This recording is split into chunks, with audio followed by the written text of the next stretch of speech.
right, let's call the September 22nd Gulf Coast Advisory Board meeting to order. We'll start with roll call. This evening, I've got Marshall Allen. Here. John Hay. Here. Jesse Burnham. Here. Bill Davis. Here. Bill Hazen. Here. Mark Springfield. And Councilman Sean McCoy. Here. Everyone's here now. All right, introduction to new board members. We have Bill Davis who's with us tonight. Bill, you want to tell us just a little bit about yourself? Sure. I'm Bill Davis. I've been living in Longmont for 25 years-ish. Started playing golf after I got out of the Navy in '87. Played a lot in Florida. Moved up here, started playing quite a bit, and then we had 2 kids. And so as they got me into some of my other volunteer stuff, we put away our golf clubs for some years. And I retired about a month ago, so I'm getting back into golf. So I look forward to helping my wife. Welcome Thanks. to the board. And I think let's just do a quick introduction. Bill, do you want to start at this end? What did you want us to highlight? Just names. Just names. Oh, by the way, I did get this off the video last week or last month. You did? Okay, Yes. so never mind. He said he watched us. Okay. He took notes.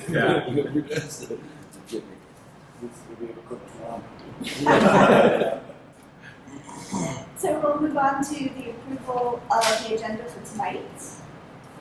Do we have a motion to approve the agenda? Sure, second. All in favor, say aye. All right.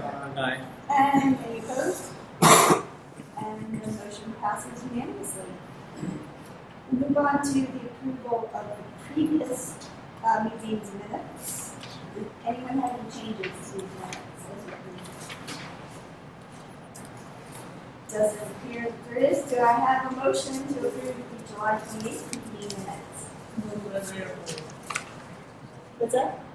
Move that we approve. Okay, do I have a second? All right. All in favor say aye. Any opposed? And motion passes unanimously. All right. It appears no public is in attendance. So we'll move on to communications. My favorite part. Ryan, would you like to start? Sure. All right. All right, we'll start with Sunset. August 25 projected was for revenue side of it was 99,127. Actual revenue came in at 116,976. Round wise projected at 5305. Actual rounds came in at 5706. Putting us up. I believe about 15% for the month, over that month, and 2% for the year, give or take. Any questions for Sunset before I go to Twin? Here's no. Okay. All right.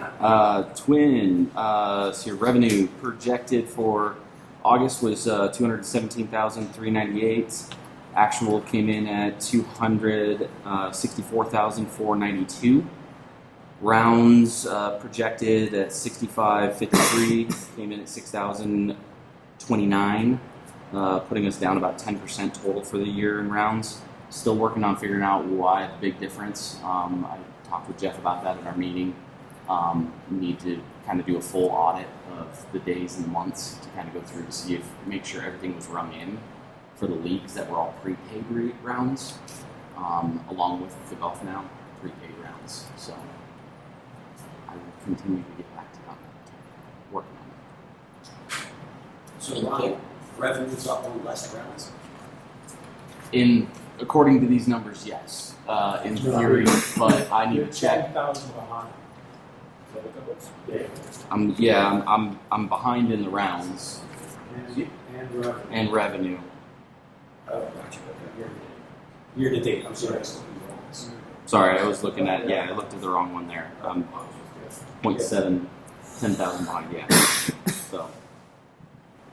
it's all different, looking different on this one. Sorry, I did it wrong. Is the sunset one 2% year to date? Sunset 2.3, then. Where am I? Yep. 4% ahead of sunset is the correct amount there. Thank you. So, and then twin, yes, we're down Yeah. 10,000, roughly give or take. So, but I need to double check on a few things with the round side of it too to see what's going on there.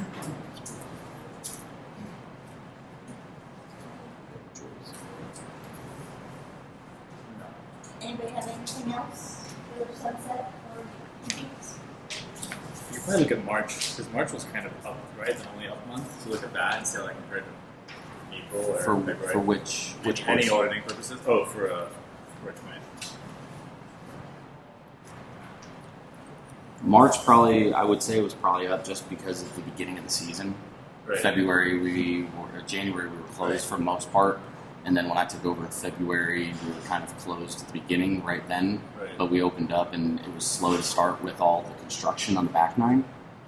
And then once March kind of kicked in a little bit more, grass started to try to come back, I guess. I just meant for like auditing purposes, if you're looking at figuring out pluses or minuses, like compare those 2 months, right? That's the only month that's plus rounds. Mhm. See what's weird there or different. You know. Yeah. I mean, I got to start the whole year, but yeah. Yeah, that's true. Probably a good area to get to, but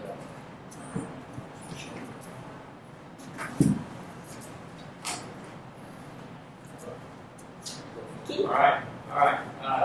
Youth brief, month of August, came in at 350,552, which is almost 13,000 ahead of last year's number. For the year, 4.6 up, $85,000 up.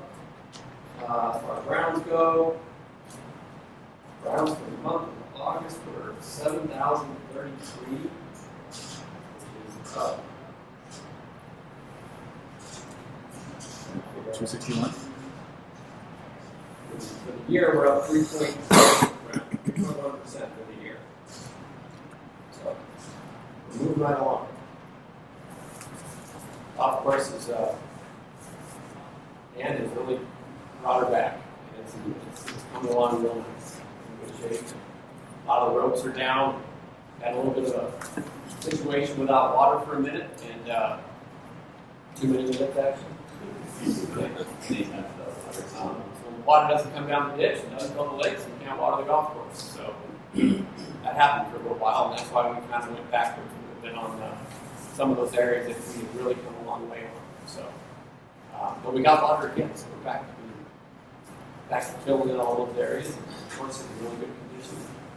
Got the aeration done today, so we're looking forward to finishing out the fall really strong.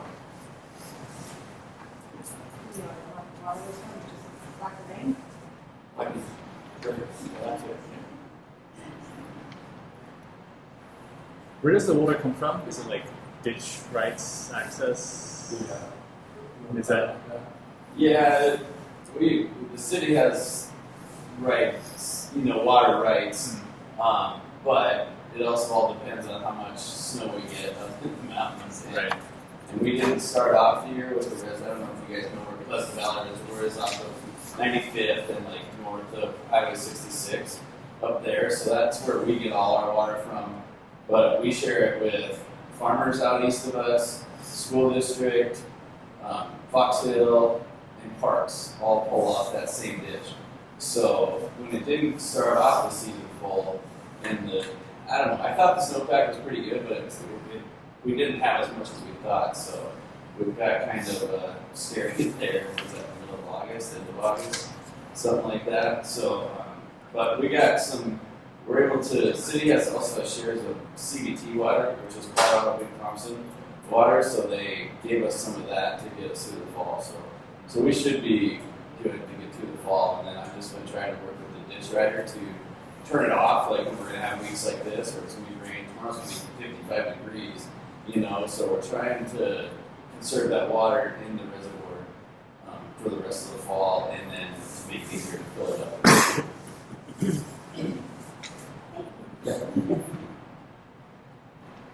It's like gold. Is that- It's like gold. Oh, Water. it's pretty complicated. Yeah, it is very complicated and very. You get into, yeah. Could I ask a couple questions? One, it's hard for me to hear, so if we could turn Zoom down, I'm sorry. But when I look at these numbers which you give us every month, what are they, gross or are they net revenue numbers? Are they gross numbers? So, how do you know what the net is? How do you know if you're ahead of the game or not? Well, we get a monthly report of how we're doing. Let me just, on the,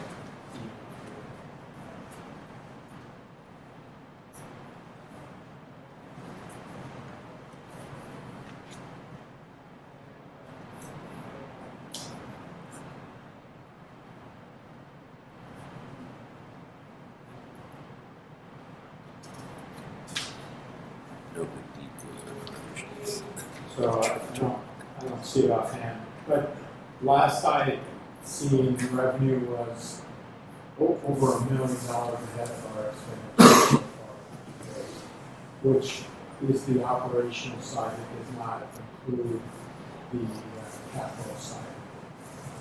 So Okay. the budget deals with operational stuff, and then capital, like when we did the irrigation system, is tracked a different way, but it still comes out of the same pot of money. We don't get money from the general fund or taxes. Yeah, I was just I curious. can bring that at the next meeting out. It might be helpful because all you're getting is the top end. You don't know. Oh, no, trust me, You I'm- know, Yeah. you know, but if you're sharing it, it would be nice to know Yep, I can do that. what the bottom line looks like. And then, so for instance, one of the questions I had when I looked at the overall numbers, it looked like the court, from a revenue standpoint, you were ahead of projection by over $1 million, like $600,000. And that, when we did the 25 budget, we were very conservative. As we moved into 26, we're increasing our expectations quite a bit, nearly $1 million, because now we've had some consistency. I was fearful that with the revenue side of things, that further we got away from COVID, and we'd start to see a downturn. We're not seeing that at all. So when I see something called projected, is that the budget? No, projected is my number based on comparison over the last 5 or 6 years. So is your projected would be lower than the budget? It's a little higher, actually. Higher than the budget? Yeah. So when you show that you're 600,000 ahead of projected, I assume that's also ahead of budget. Then, right? Yeah, well, absolutely. So where does that go? It goes into the Gulf Fund, which says that goes into the money. So is that like a rainy day fund? Or is Oh, no, it's there. So we're going to talk a little bit about this, the next one, or the second thing on the agenda. But the Gulf Fund is an enterprise fund, which means it only spends what it brings in. And again, I'll get into a little bit more detail. So if we bring $1 million over, that money is available only to golf, not to anywhere else in the city. One of the things that we'll talk about CIP is that Butte Creek is now 27 years old.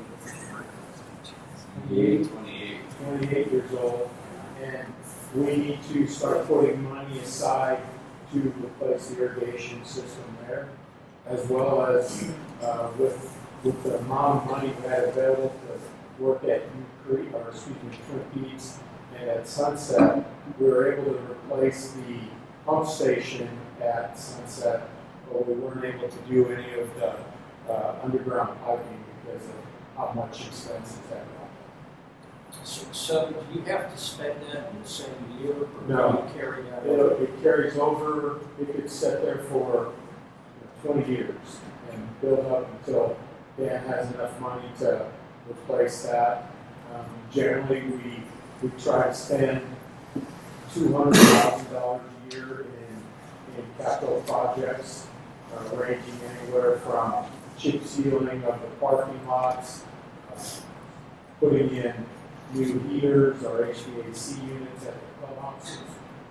Dan's getting ready to replace the roof on that new creek, and it pays for all those kind of things, as well as the restroom and that sort of thing on different courses. Do you have any vaults you have to service? Yes, we do. We have two things. The only thing that taxes pay for in golf is the bond election that passed in 2018. And that money was voted on to spend about $6 million in improvements at the 3 golf courses.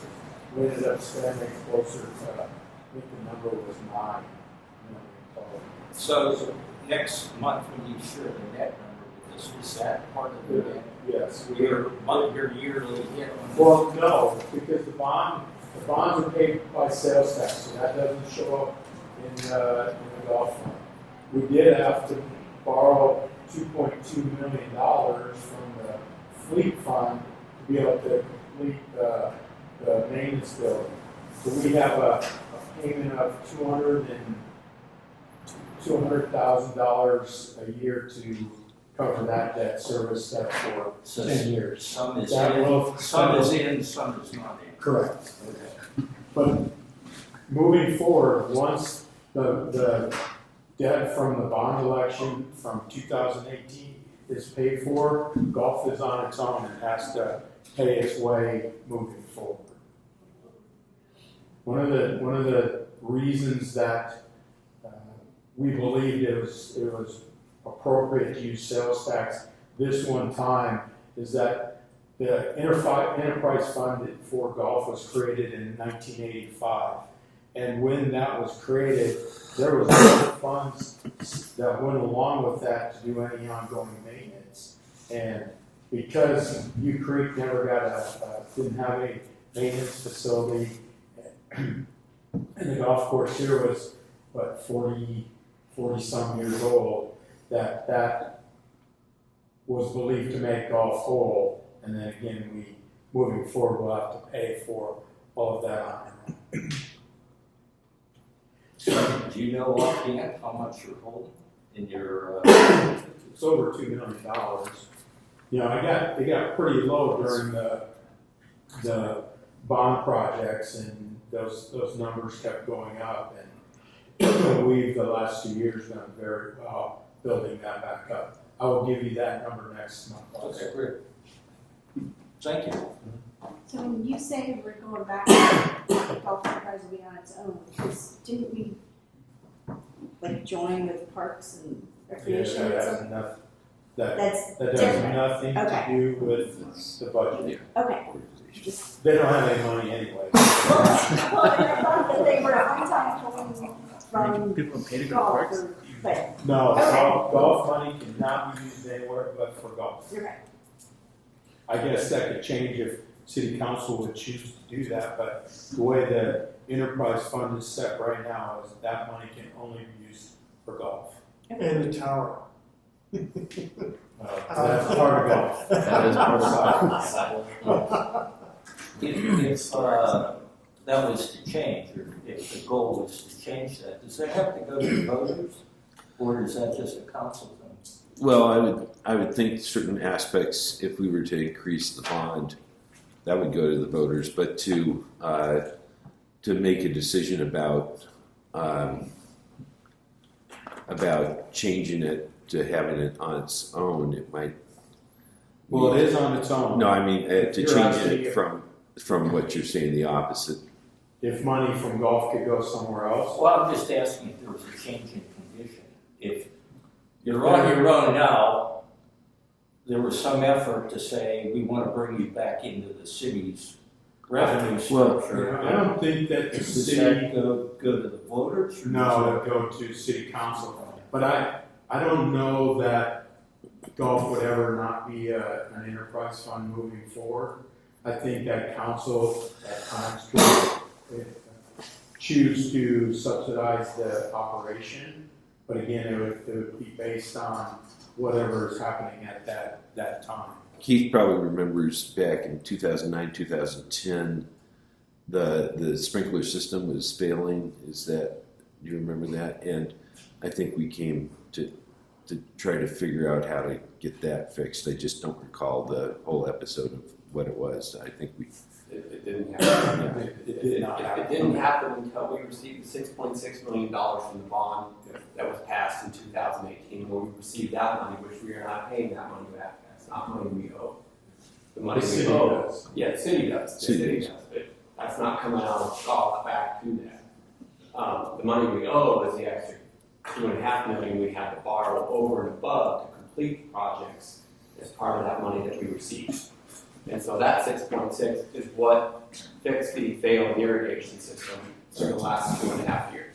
Right. So that's how that got taken care of. So would you mind if we just skip to the CIP philosophy and talk a little bit about that right now? It kind of goes better with the conversation we're having. Well, then this is the question where I'm turning over. Okay. You do as you like.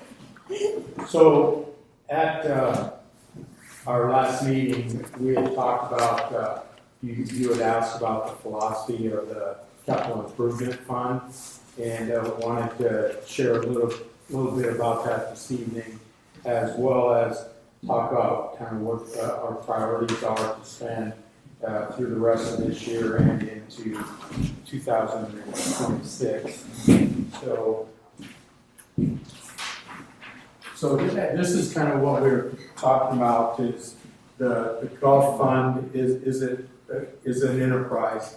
Money that we bring in from fees and charges and golf carts and driving range all goes to the golf enterprise fund.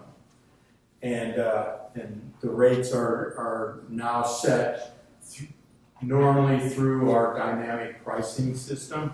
Historically, golf, the staff would bring golf fees to the golf board every year.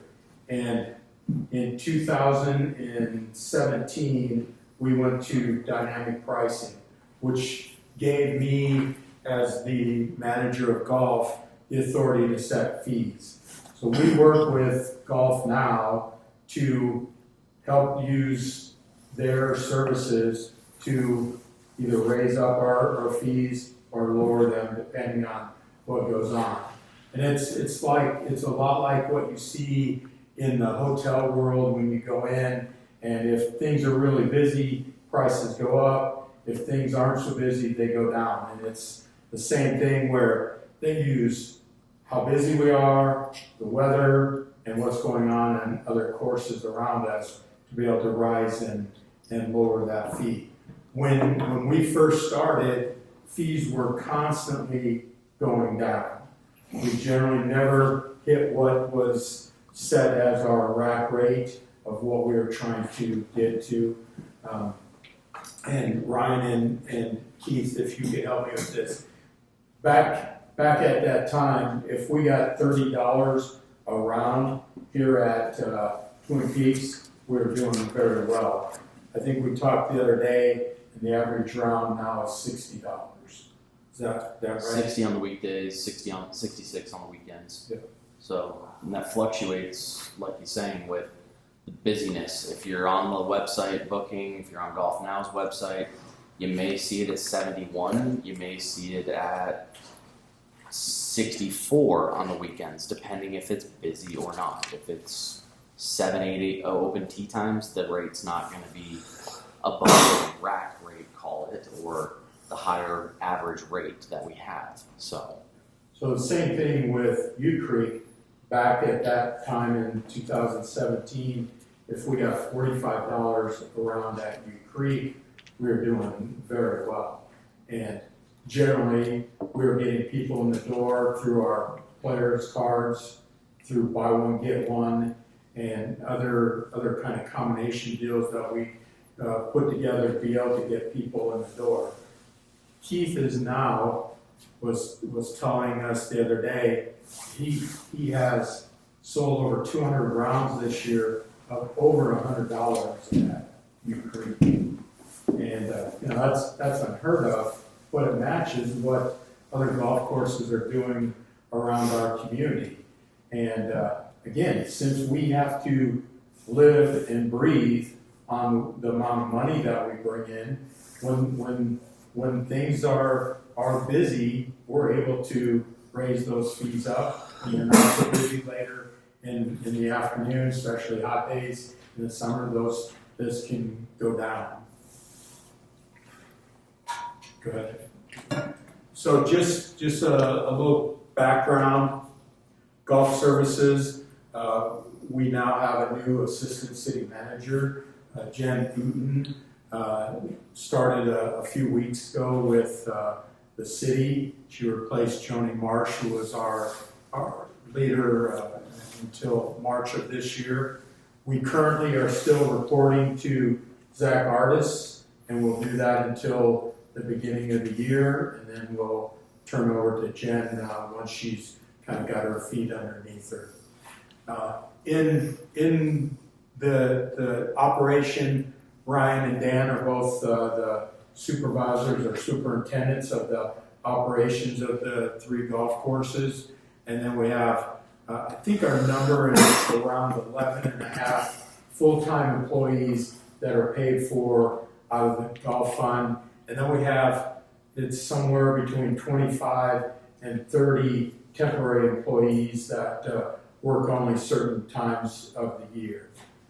And then there is the contracts that we have with Keith and with Ryan to operate the 3 golf courses.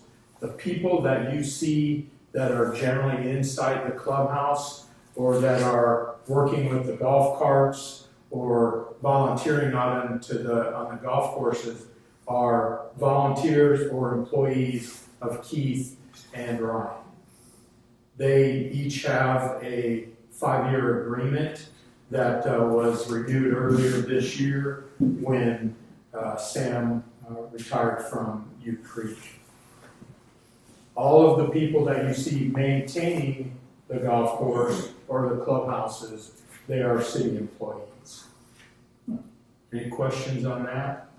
There's real confusion in people that come in because people will call and say, hey, your guy at the front desk at Twin Peaks didn't treat me very well, and I then need to, sorry, I'm just using you as an example, need to talk with Ryan about that, and then he addresses that.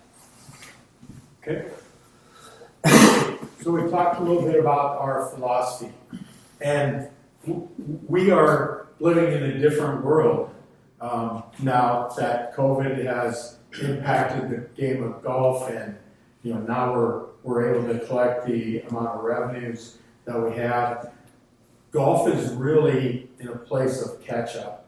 For so many years, we never had money to be able to do anything to improve the golf courses that unless it was truly a safety thing, things did not get done. And so we've really been trying to invest into 4 areas. The first one is facility upkeep, which is the clubhouses, the maintenance facilities, and any buildings we might have out on the golf courses, like the bathroom here. We prioritize, and I'm not going to read this, I will send this to you tomorrow so that you can have it, but we maintain the structures and focus on the preventative maintenance to ensure that we are meeting all the different safety standards. You could change that, Ryan. The second area is irrigation, repair, and water management. Everything we're doing in our world right now is with a goal to save as much water as possible. With the irrigation system that we're doing here, we believe we're going to save at least 30% water from what we were using prior to the new irrigation system. And mainly that's because of the quality of controls we were able to put in. Go ahead. Golfer experience. One of the biggest challenges with, we talked about we spent over $6 million over the last 3 years is, although it impacts directly the experience that we provide to the golfer, it's all underground or in a maintenance building that the golfer really doesn't have access to. And so we're really wanting to do things, and part of what we want to hear from you all is what things can we do that really improve that golfer experience and really keeps people golfing here in Longmont. And then finally, is, if you could change, Ryan, is the non-golfer experience. One of the things that we as a staff have really identified that we want people on the golf course that aren't just golfers. That's why you're starting to see us do some special events that we really encourage people that when golf is not being played, come out and walk the paths or walk the golf courses so that people that, again, aren't golfers are able to have an experience in what is really a giant park. Any questions so far? Okay. So Dan and Ryan are going to take it from here, and then as they finish, we'll talk about what can we be looking at in the future that you all would like to see. All right, so I'll talk about U Creek real quick. Some of the stuff that I plan to do, like it says, we're going to get a brand new roof here. It should be coming in the next month or two. And the only problem with that is it's going to coincide with us doing the deck too. So hopefully the two companies aren't there at the same time and dropping shingles and stuff on the new deck that they want done.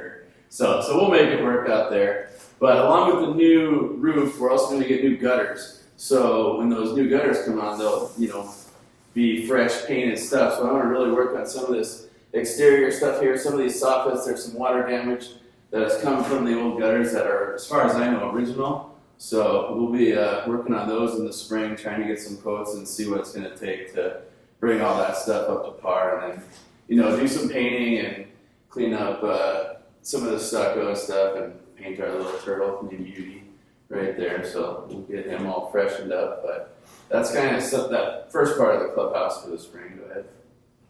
And then, as we all know, we're still working on the deck.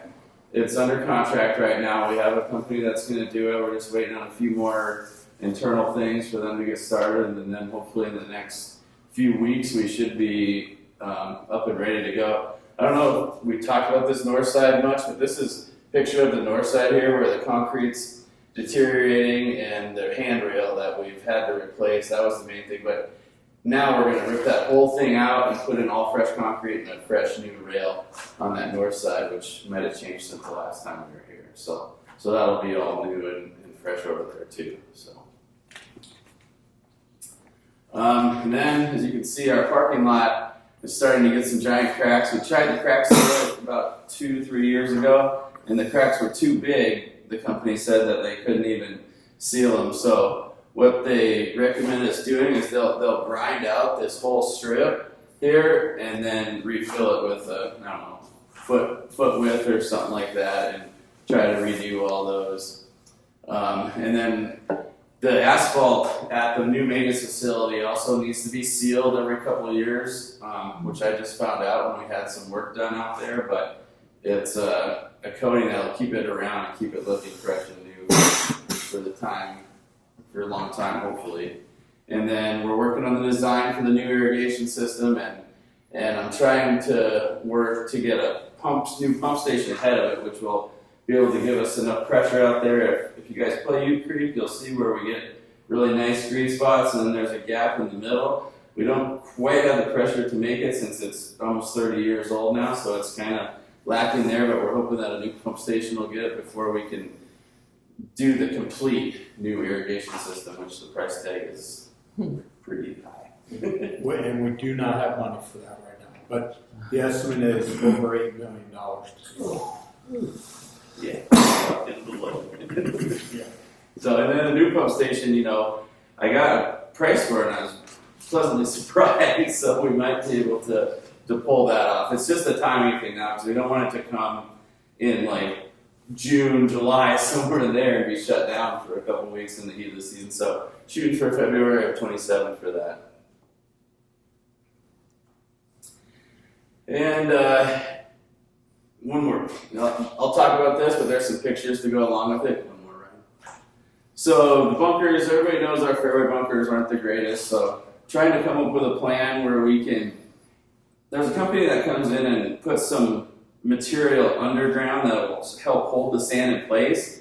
That way it won't slough off these sides all the time. And as you know, we have so many bunkers out there that it's really hard to keep up with these fairway bunkers. But if we can come up with a plan or maybe to do 1-9 one year, 1-9 the other year, really want to concentrate on the fairway bunkers with that kind of stuff. We can keep up with the green side, but the plan is to try to come up with something like that for the fairway bunkers and try to keep them more aesthetically pleasing and playable.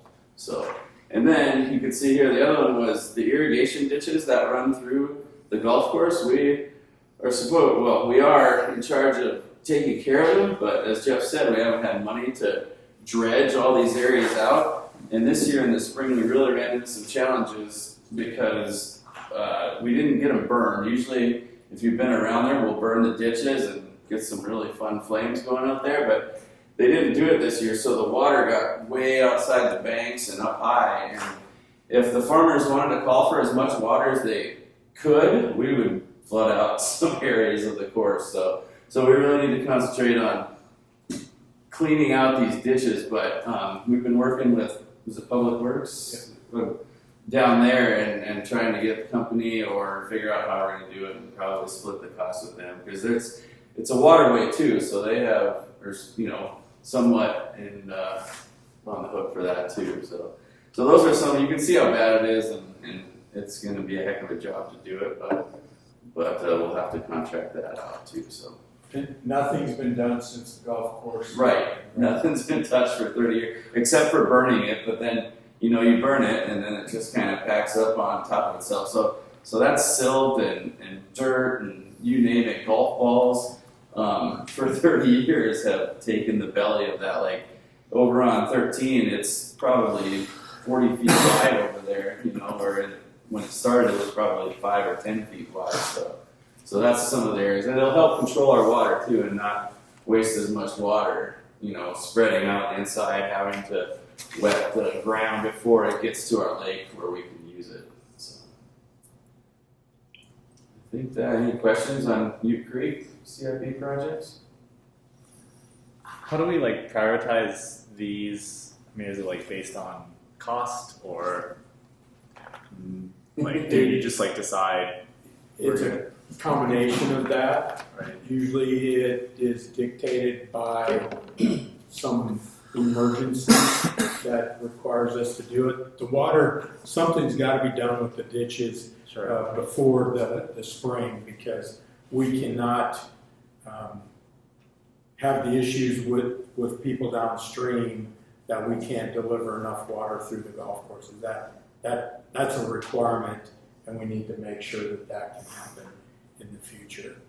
So, and then what we also have, and you guys might add a little to this if I miss something, is that we've tried to start doing a fixed asset management plan and trying to identify when equipment needs to be replaced, identify that costs so that we're spending $150 again to $200,000 a year to replace those things.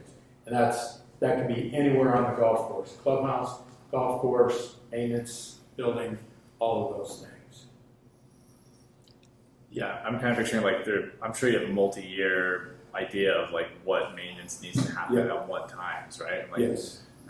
We're trying to do better with that. Gotcha. And city is currently working on a fixed asset management system. Right now we're trying to do it in Excel, and it's better than it has been, but we still have ways to go. Gotcha. Any other questions? Go ahead, Ryan. All right, so I'll kind of lead off here with Twin Peaks. Start off with some of our goals for the rest of 25. So right now, for the rest of the year, right now we're winding down with aeration. We'll still go out there, still need to punch some holes and do some stuff on the golf course, but here's some things we want to get done towards the end of the year, and a lot of it is coinciding with now that the project's over, it's time to start taking care of those areas that are benefiting from having water now. So over here on the left side here, there's two areas. There's 10 ditch and over by 16 by the ditch. These are areas that have historically had no cover there.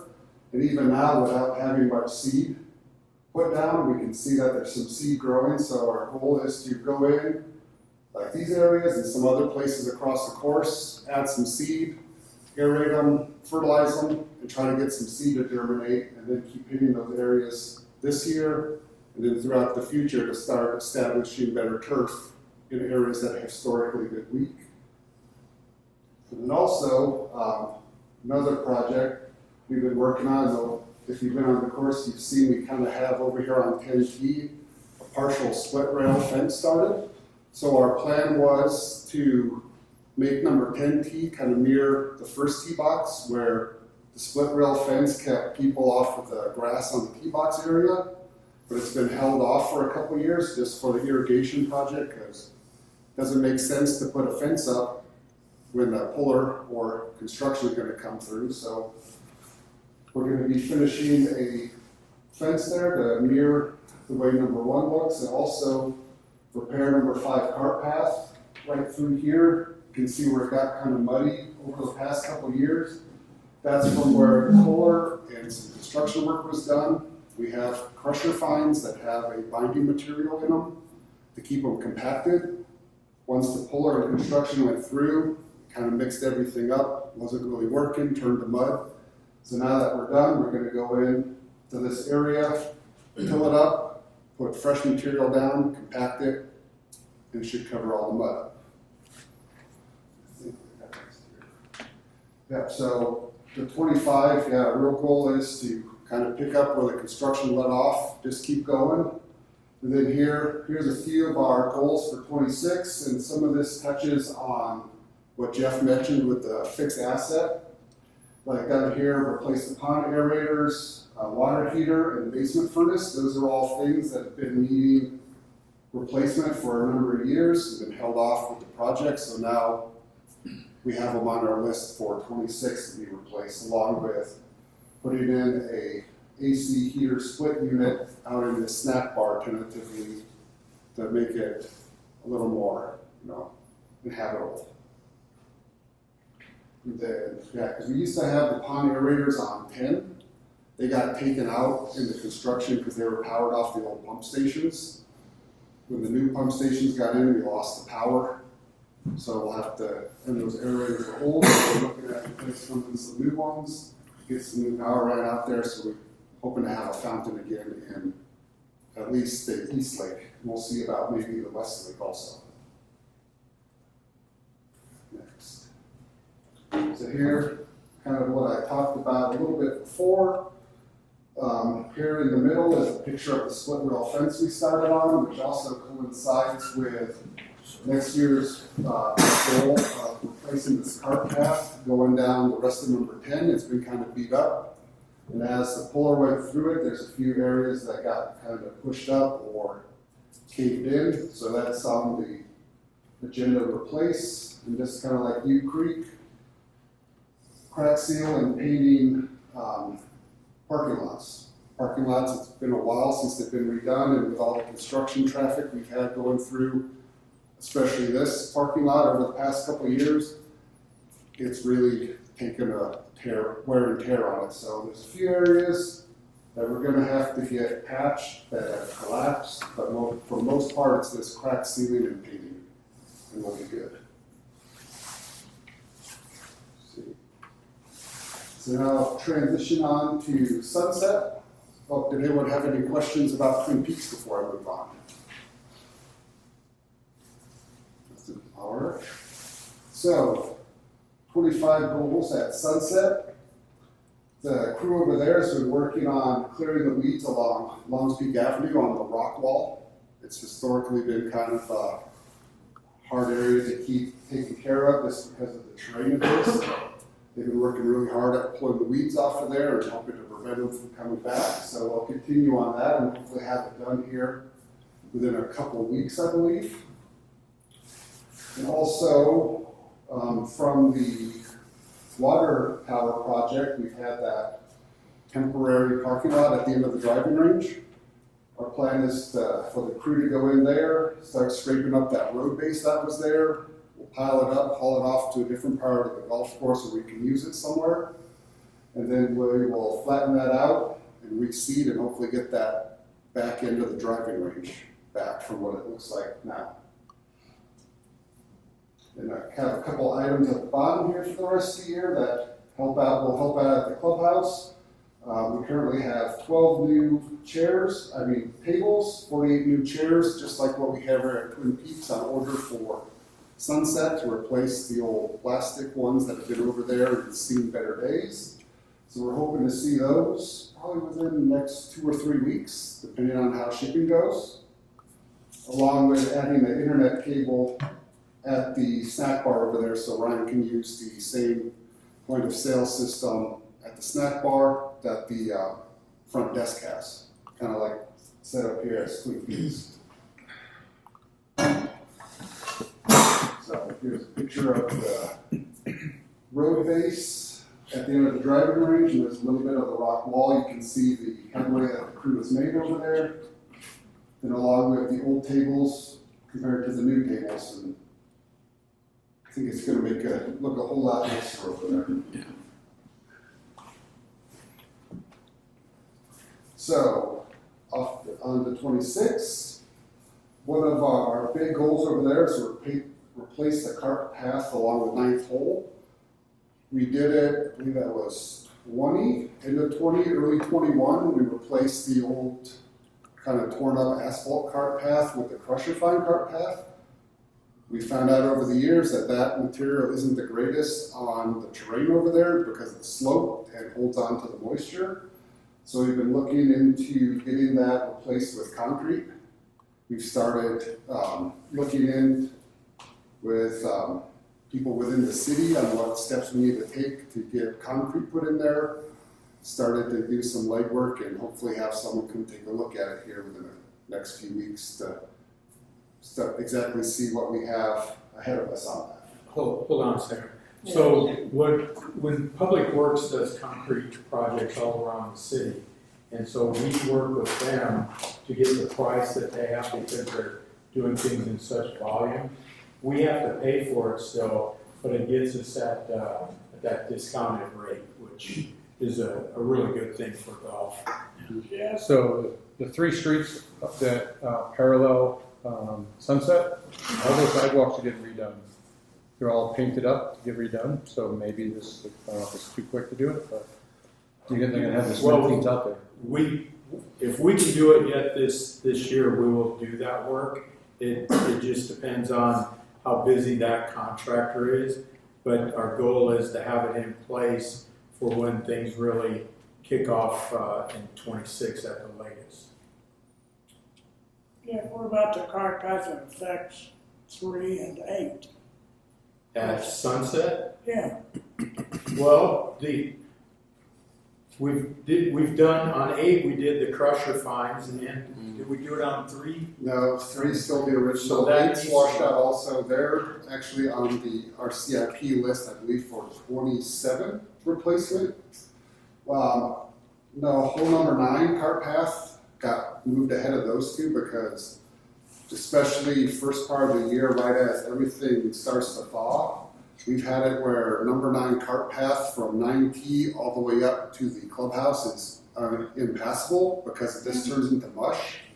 So we're trying to make sure, since that's the biggest affected area and kind of makes it hard to push traffic through, to start with that one, and then we'll move on to the other ones. And then I believe in 27, 28, 29, I have the pass on 3, 8, and number 2 to be replaced. And then it all depends on how budget and numbers look like. Some might get moved around, moved ahead. It all kind of depends, but for now, that's how we have things planned out. So the cart path on 9, if you put concrete, won't that still cause a problem with drainage? So we'll be able to put drainage onto the side, or it will stay in the grass. Right now, this material is a mixture of crusher fines, sand, some dye. It's basically a bike path. And when in the winter, it'll freeze up and it's fine.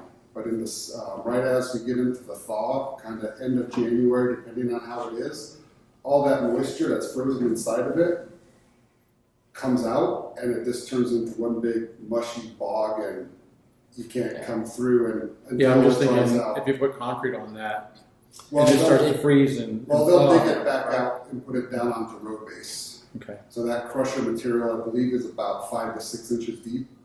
So that'll all have to be dug out, removed, and then proper road base put down underneath it. I would think this would be pretty critical just because that's the last hole and you don't want people to have a bad impression as they're leaving. Yeah, and it's been so hard over the last couple of years to get traffic to route around it. I think one year it was bad enough we had to push people through the gate on by 2 green, come around behind the green, and up through 9 and around just because it was so bad. We've had plywood over it, we've had to put other stuff over it, and this with the concrete path, as long as, even if it gets wet on the edges, we'll still be able to have traffic go down it, and then it may just be a cart path only hole. Yeah. Versus the cart sinking into Yeah. the path itself, and Yeah, we've seen it where yeah, the carts have sunk up to the hubcap because it's so soft, and it turns into quite the mess. And technically it's the 9 holes, right? Yeah, Why are there 2 holes there? there's the not the original. I don't Yeah, believe that's old the nine and original new nine. green, but the east green, the one closest to the pool, is only open during the off season of the pool. Okay. The So it is west to watch green, out the for west people. green was built. Keith, do you know when? I believe it was Gosh. early 90s. Was that before? Was that before you even? No, I was around. That was in late 80s, early 90s. Yeah, So they just moved the green farther away, so that way the pool, it didn't affect it. And Okay. realistically, safety. 100% that was it. But it's good to have it double green during the winter. Two groups. One group goes right, one group goes left. Or if you're playing 18 holes, the right green, the east green, most people play that as 9, and then 18 Okay. is the west. Call it. But eventually we do close the west green Okay. to keep it healthy. because sometimes like in the winter we'll do the temporary tee back there behind 2 green where it's really kind of flat and long. It gets kind of hard to hit the west green from that vantage point, so this will be a straight on hole to the east green during the winter months. What else we have there? Twin Peaks and New Creek. We have on there crack seal and paint the parking lot, just wear and tear of traffic in and out. Then a couple fixed asset items, we either refrigerator or freezer, haven't decided which one. Pick the day, one's better than the other. We'll see next year which one we replace, and then probably have the other one replaced the following year. Then down here at the bottom, which kind of coincides with the new tables and chairs that we have, we're going to hire a designer and try to design an outdoor sitting area over there at Sunset.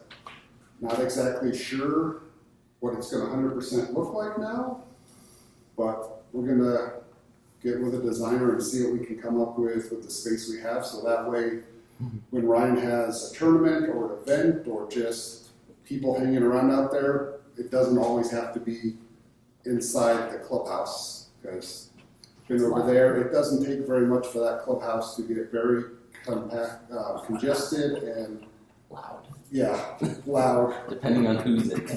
The So- birds that are in there, yeah. Come up with a design to do a sitting area out there, which could also coincide with some of these events we want to do, like the party when it's at Sunset in that summer.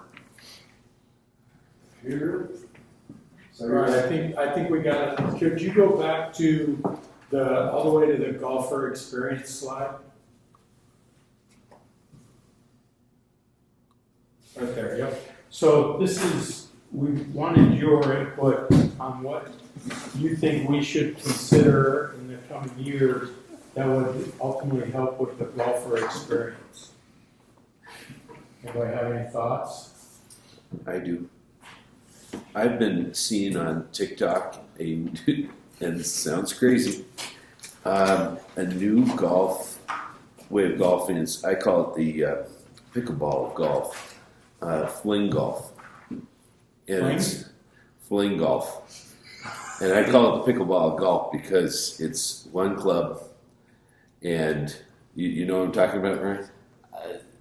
I think that actually this came up like a year or so ago, but it might be a different version. But it's kind of like you start. It's got kind of a little hook for the ball, and you fling the ball Like a dog. Like highlight? Yeah, like a dog, you know, like they're yeah. And then you putt like normal. And I just wonder, hey, you know, there's going to be someone. I mean, if we have frisbee golf and we have pickleball, eventually someone's going to buy these clubs, and it's a one club item with it becomes a putter in and I just see that that's something that the younger crowd is going to say, hey, maybe it's something they want to try. And it's you know what happened to our tennis courts. So they became. I was going to ask the simple, because I didn't see it on any of the slides, about the sunshades. Well, they're on there in the future, but I told Keith the other day that they put them in the lawn after promising him for so long. But those are on the list yet. I mean, because I think that would be enhance the golfer, non-golfer experience, both. I mean, I would just like to see this side used more before we would invest in more out there. I would say more hydration stations. And make some of your restroom facilities permanent, like jog journeys. Which courses? Well, the one with the jog journeys, I'm thinking is U Creek at the top of, is it 5 or whatever? 15. And then in the middle of Sunset as well. But I know you have some hydration stations on like Twin Peaks, because I've seen that on hot days it would be great to have a few more. And they're not big, that's not a big cost. Jeff, that's kind of a segue into this survey, right? That was one of the things I noticed is there's no area for them to maybe recommend what they would like to see. Instead of us on the board trying to foresee what might be interesting or desirable, there really should be a section there. Maybe we remove a question like city of home course. I don't know that's like I don't know what information. Came from. I don't know what information we're trying to That get. wasn't on our list the other day. It's not on this. I just don't know what information we're trying to get from that question. Yeah.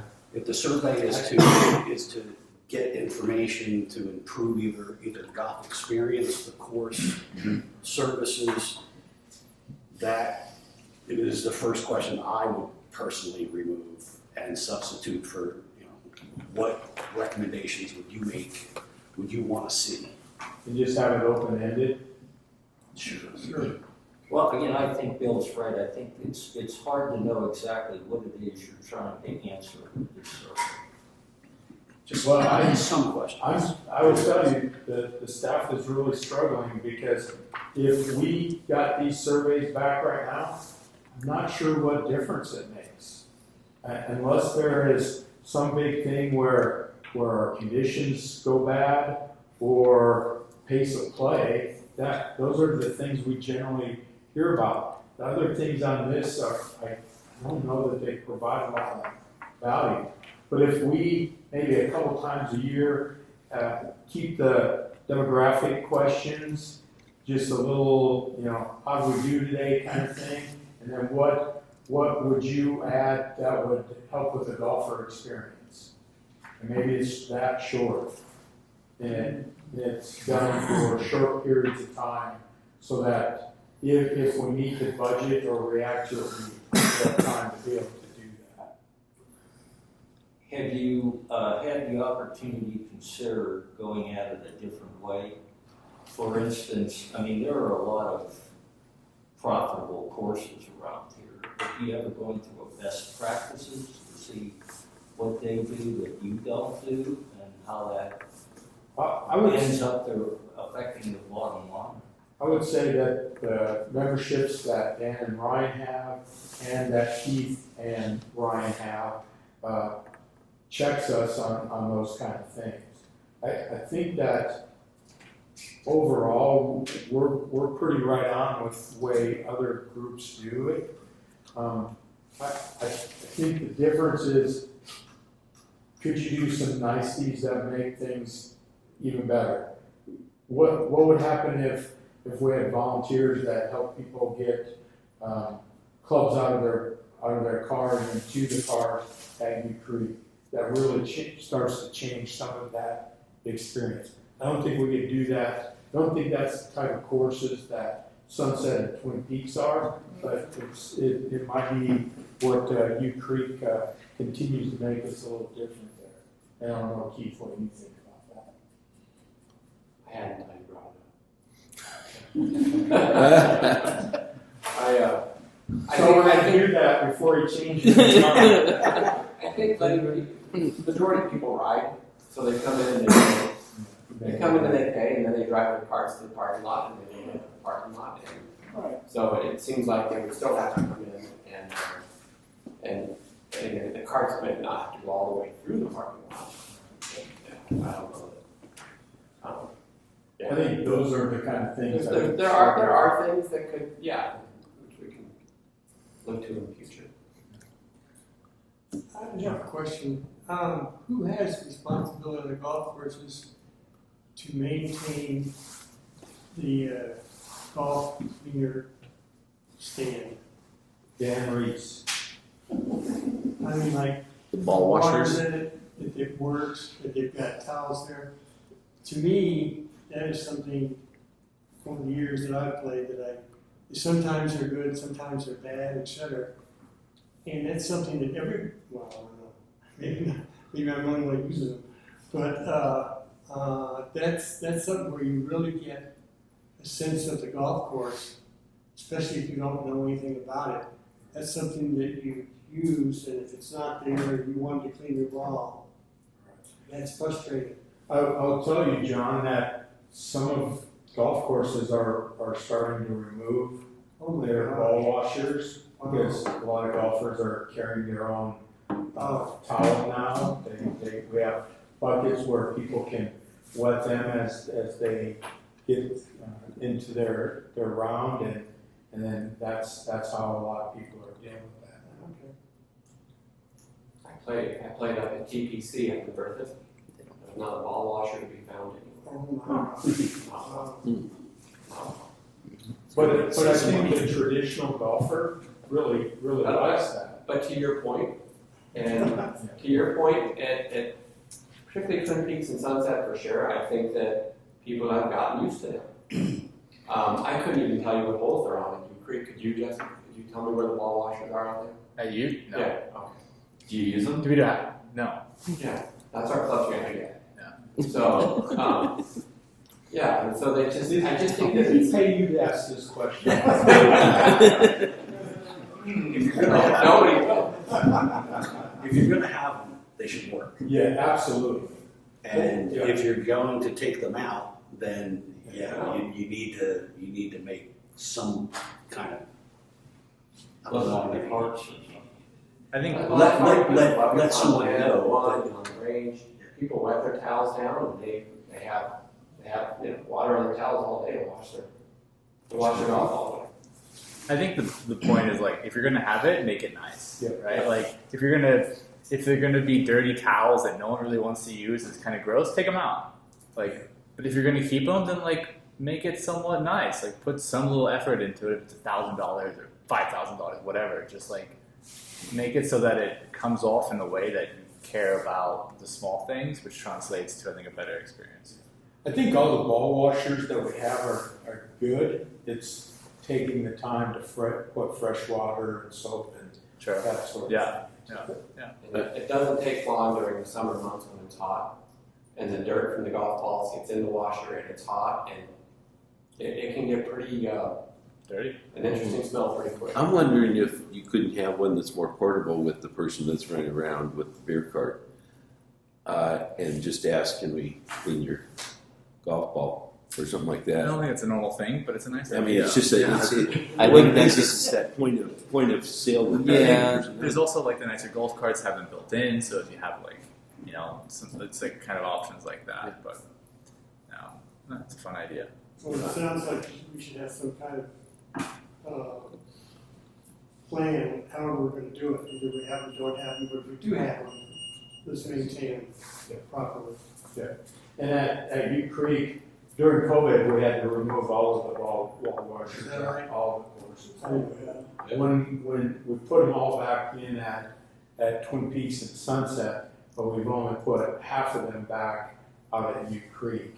And in that time, since we've halved it, I've only gotten one complaint about not having more of them. And the towel thing seems to be the way a lot of golfers are going now. But I 100% agree that if we're going to have them, they need to be taken care of. I think, sorry, back to the survey, I think you mentioned that at the onset of the last meeting, like you want to keep this as short as possible to make it as approachable as possible. I think I agree with the idea that having an open-ended comment of, is there anything else I'd like to see at the golf course? I think should be there. I think we can remove like city of home course, like do you usually play during the week or weekend, or how often do you play? I think just summarize into that to like how often do you play? Right, like are we looking to find if there's an avid golfer or not? Like, maybe that's the background of those questions, but in my opinion, it's like let's make this simpler and then make the question a little easier. I do think for us, it's good for us to know if they're weekday or weekend golfers. Yeah. Because that's a very different demographic. So the weekend golfer who plays once a week versus the weekday golfer who plays once a week? No, they don't play once a week. So the weekday golfer might play 3-4 times a week at all 3 golf courses. And so finding that demographic of, so weekday golfer is going to be a much different price person than the Friday, Saturday, Sunday golfer. Sure. So getting their point of view, and having that maybe a different point of view than a weekend golfer. Sure. So for us, that's good information for us. Okay. Do you care if they play once a week or 5 times a week? Not necessarily. Okay. But either weekday or weekend is good to know. Okay. Then maybe just switch it and say, do you normally play during the week or weekend? Yeah. And then you can omit those kind of 3 questions into one, and then have an open-ended question and say, is there anything else I'd like to see? Any other comments? Maybe I don't tell you other comments. Is there anything else you want to see at the golf course? Yeah. So next month, we're going to meet again in October. We'll bring 2 samples of the shorter version with benefit. That'll work for everybody? Yes.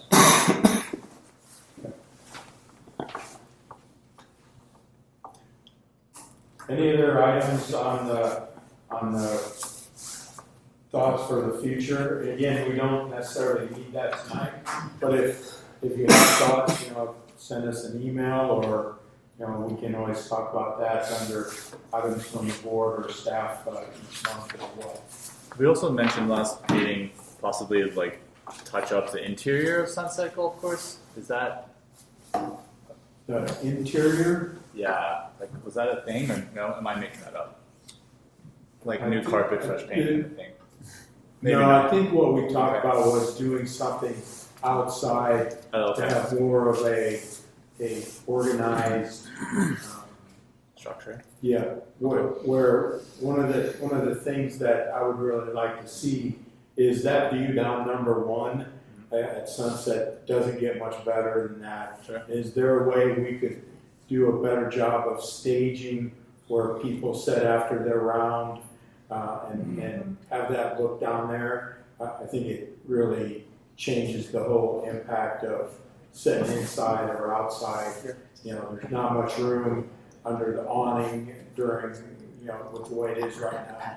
We'd really like to have something a little bit more. I think it was second story rooftop bar, the best view in town, right? Like, I don't think there's anything else that would beat that, right? I mean, Utah's so pretty nice. I just wasn't gonna say. You're not wrong. Well, you should put that on the list. Yeah,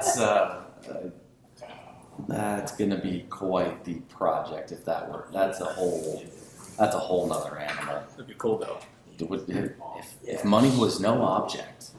The only thing last thing is just again looking into automowers or anything like that I think in my mind is worth 30, 40, 50, 60,000 to try at a couple courses and see if they work, see if they don't, but that's always in the back of my mind. There's word that Toro has really made an investment in this area, and starting sometime next year, we should have more options at a commercial grade that we'll be looking at. But we're not brand specific, right? Maybe not. We're not, but What? Commercial grade. Yeah. commercial grade. Toro, historically, we have worked with them just because of the value of the money that we put in there Sure. and the quality of the machines that we get. Okay. And they're also local on their automation side of it, where they purchased left-hand robotics that used to be in town. Right.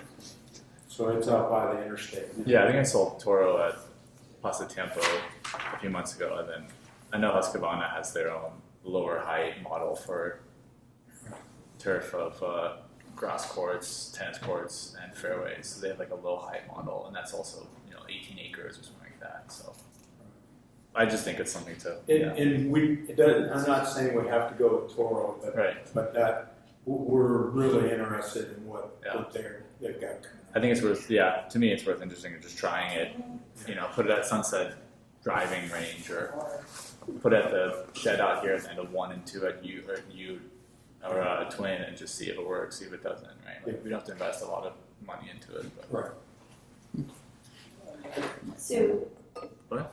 did you have the discussion about the survey that you wanted? Yes. Did you get out of that? Okay. Yeah. So,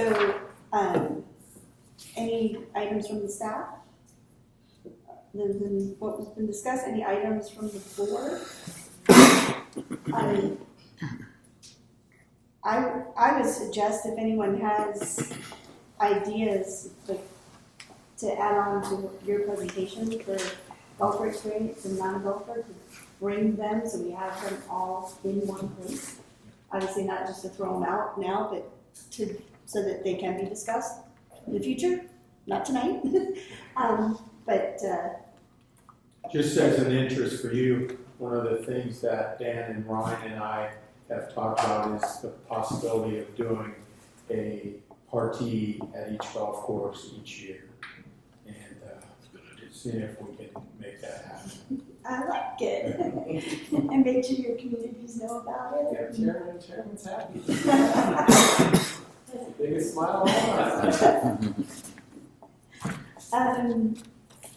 And before we adjourn, I will not be here next month. So I'm going to say happy holidays and great job for your year already.